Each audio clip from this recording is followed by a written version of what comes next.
गणेशोत्सव काळात आंदोलन उभं करून जरांगे मुंबईत येत आहेत असं उपाध्ये यांनी म्हटलंय। मुंबईतील मोर्चा पुढे ढकलावा अशी विनंती असं केशव उपाध्ये यांनी म्हटलंय।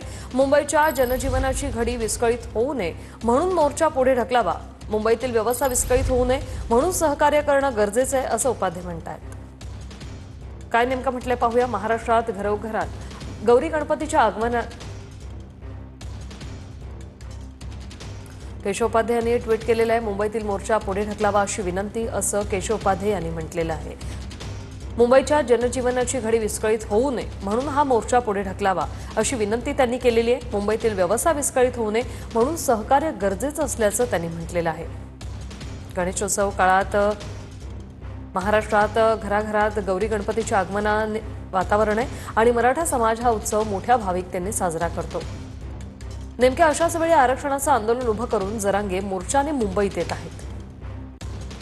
अवघ्या मुंबईच्या जनजीवनाची घडी विस्कळीत होऊ नये यासाठी त्यांनी मुंबईतील मोर्चा पुढे ढकलावा ही विनंती। मुंबईची संपूर्ण व्यवस्था डोळ्यात तेल घालून काळजी घेत असते। व्यवस्था विस्कळीत होऊ नये यासाठी सगळ्यांचं सहकार्य गरजेचं आहे।